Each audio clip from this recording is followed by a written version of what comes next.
This is big breaking emergency news. The Biden White House is now saying they are going to declare a national emergency. That is what is now being announced in mainstream news. Bloomberg News is now reporting that they are talking about and working out the details of declaring a nationwide emergency. And this emergency is going to restrict travel. It's going to restrict gas imports and exports. It's going to affect your gas price and your energy prices as well. And also it's going to limit things like air travel. You're going to have rations, quote, rations are coming for traveling, and also potentially interstate travel with vehicles will be limited as well. All right, so this is what is being talked about right now, and mainstream news is saying that the White House is working on declaring this national emergency. So let's dive into the details here really quick. Please hit that like for me, hit that subscribe. I'm posting multiple videos a day, keeping you guys updated, and it helps to get these warnings out. So really quick, let's get into this. You can see, guys, this is what's coming out of Bloomberg News. They just posted this. They are saying that the White House renews internal talks on invoking a climate emergency. And they're saying the emergency proclamation could be used to halt exports, all right, and drilling. So this is big. They're also saying that this could be the implementation of things like carbon passports as well. We will get to more details of that in just a second. But you can see here it says Biden might declare a national climate emergency. And it says Biden's top advisors have returned to conversations about declaring such a national climate emergency. Though discussions appear to be divided on the move, sources told Bloomberg. It says while the move, sources say, would stunt offshore drilling and curb greenhouse gas emissions, others think the move would help energize youth voters. So they're talking about declaring this nationwide emergency. It would restrict the drilling. It would curb, quote, greenhouse gas emissions. That's what they're saying. And they're doing it to, quote, get the youth vote. This is all just, this is crazy, right? This is a lot. And this would lead the way for things like carbon passports as well. Check out this article, all right, for carbon passports that were announced on CNN, all right? You can see here this article out of CNN that came out a few months ago. This is what they're talking about when they're talking about this nationwide climate emergency. These are part of the restrictions that we would see. You can see here it's time to limit how often we can travel abroad. Quote, carbon passports may be the answer. And they also might restrict interstate travel, flying to other states, how many times you can do it, and also even driving, and creating new taxes on gas and new mileage taxes as well, where you're taxed per mile you drive for your gas car. These are all the things they've been talking about this for a little while now, but now they're saying they might declare it soon, right? And you can see here it says, what is a carbon passport? It says the idea of a carbon passport centers on each traveler being assigned a yearly carbon allowance that they cannot exceed. This is what they're talking about right now at the White House. And says these allowances can then, quote, ration travel. It says this concept may seem extreme, but the idea of personal carbon allowances is not new. And you already, if you've booked any flights, guys, it says on the flight already, it has a little carbon thing. It tells you how much carbon you're using on your flight. Have you guys seen that? All right. It's saying you'll use whatever. If you take this flight or this connecting flight, it changes every single flight. This jet, it tells you your emissions. They're already setting up, the infrastructure's already there, And this national emergency would give them the, quote, authority to do this, right? It says a similar concept called personal carbon trading was discussed in the UK in 2008 before being shut down because of its perceived complexity and possibility of public resistance. All right? Yeah. We need to resist this. We need to say no. We need to say we do not want this. And this is going to be used as a control mechanism. It's going to affect everything here. Electricity consumption. All of it has a carbon footprint that they say, however they calculate it. And all these things are going to be controlled and monitored. Even right now, I'm sitting in my big truck. I got the AC on because it's 91 degrees out. All right, that's what my truck says. And I would probably be using part of my gas ration for the month. Right now, just sitting here. I'm burning through gas and my ration is going down. I've used like 5 miles worth of gas just sitting here recording these videos for you guys, right? So this is what's coming next. It says the average annual carbon footprint for a person in the US is 16 tons, one of the highest rates in the world. In the UK, this figure sits at 11.7 tons, still more than 5 times the figure recommended by the Paris Agreement to keep global temperature rise below 1.5 Celsius or 2.7 degrees Fahrenheit above pre-industrial levels. Right? So did you hear that there?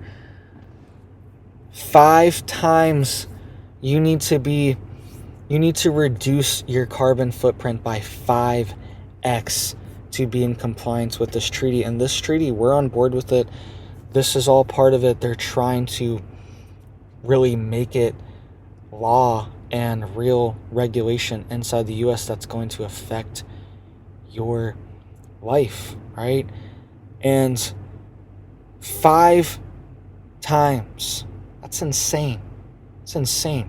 And that's at 11.2. So they want you to be at whatever, 2.3, something along those lines for your tons per year. Insane. That's what they say you need to be at. And in the US, it's at 16. So in the US, we're 7 times higher, 6 times higher than we're supposed to be, right? Think about it. Think about cutting your electricity use. And that means if you're at 100% right now, bring you down to 20%. So you use 100% of your electricity right now. That means you're going to be brought down to 20% of your electricity that you use now. You're only going to be able to use to be in accordance with this. These are the things they're talking about and working on right now. Right? These are almost impossible. Impossible, especially for an industrialized nation. This is going to stop you from driving your car, stop you from traveling at all. That's what these 15-minute cities are all about as well. And we've seen these be discussed in multiple different places around the country, right? Maui burns to the ground and they have a 15-minute city proposal for it. Same thing in Texas, burns down. They have a 15-minute city proposal for that exact area of Texas as well. All right, so these cities are coming and you're going to be trapped because you're not going to have the carbon allowance to even drive anywhere, go anywhere. You're not going to be able to visit your family. You're not going to be able to use a gas stove. You're not going to be able to use heat in the winter. All these things are going to be regulated. This is what they want, and this is what they're trying to implement for Western nations right now. This is a crippling and a stifling, and it's an attack on our economy. And we need to say no, that we don't want this. All right, you can see here it says globally the average annual carbon footprint of a person is closer to 4 tons. But to have the best chance of preventing temperature rise from overshooting 2 degrees Celsius, the average global carbon footprint needs to drop under 2 tons by 2050. This figure equates to around 2 round-trip flights between London and New York. See, they're saying you can't even take a round-trip flight. You can't even fly to New York. You can't even fly overseas anymore because that's way too much. Way too much. You're going to be over your carbon allowance. That's just not going to happen. And then maybe if you're lucky, you can fly and see your grandma or your grandkids in a different state once a year. Maybe, if you're lucky. That's what they're talking about. And it's coming soon. So let me know what you guys think down below. Please hit that like, hit that subscribe to help get these warnings out. All right, this is what they're talking about at the highest level right now. This article was just posted April 17. All right, so they're doing it. They're talking about doing it, and we could see these restrictions go into place very soon. It's going to cause gas prices to increase, everything. And we've even seen, you guys remember that article from a few months ago where even gardening is now bad for the environment. The carbon footprint for homesteading and gardening is now too much, and it's better. Industrial ag monocropping is now better than homesteading and has lower carbon footprints and everything. And they're even saying that's not good. So this is going to come after everything. You think you're safe? Oh, I'm just going to garden, have some chickens. This is going to affect everything. They're going to say that garden is not good for the environment. Everything. They're going to say it's better to ship in lettuce from Mexico and drive it for 40 hours to you. They're going to say that's better than to allow you to just grow some in your yard. They're going to say it has a lower carbon footprint. All right, and they're going to use that justification to shut it down. They're going to say your chickens are carrying all these diseases and all this stuff. They're going to try to shut it down. They're going to say they're pooping too much. They have too much nitrogen release. That's what they're saying about the cows. Too much methane. All this stuff, this ridiculous stuff. And they're going to use it as regulation to shut these things down. This is already happening in Europe. They're forcing farmers they're buying their farms out. Thousands of farmers in the Netherlands. They're saying that their carbon footprint for the country has to be reduced. And this is the only way to do it, is to shut down all these farms. Right? So they're already doing this in the West. They're already doing this in NATO countries in Europe. And it's coming to the United States very soon. We already have all the ESG scores for banking and loans and things like that.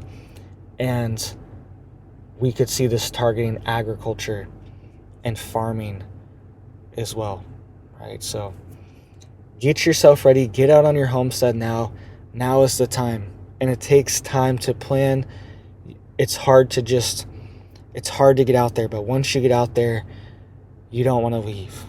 You don't want to give it up. And it becomes essential for you that you need to have some land. You need to have some space. You need to have a garden. You need to have your chickens. Or it doesn't feel like home. That's how it is. For us, it doesn't feel like our home and a homestead, especially if we don't have projects going, if we don't have animals going, if we're not trying to grow something, right? And we could see these lockdowns and these shutdowns. Remember 2020 lockdowns, things shut down, things all over the country, businesses shut down. You can't travel restrictions, all these things. We could see similar effects with this climate emergency as well. This is going to give them a very broad stroke, because driving, every time you drive, they got to restrict these greenhouse gases and the amount of tons of carbon you're producing. Which, by the way, okay, the carbon cycle is critical to life on Earth. It's the basis of all life forms on Earth, and that we know of in the universe are carbon-based life forms. And that means we operate within the carbon cycle. And that means that when we breathe, when we exhale, that's literally air for plants. We need oxygen. We need air. Plants need CO2. They need what we exhale. they need what's coming out of our cars. Plants need this carbon, and they literally pump CO2, carbon dioxide, into things like greenhouses and nurseries to beef up the plants and make them stronger, healthier, bigger leaves. They grow faster. They'll literally pump CO2. They'll have a CO2 machine and be swarming the greenhouse in there with very high levels.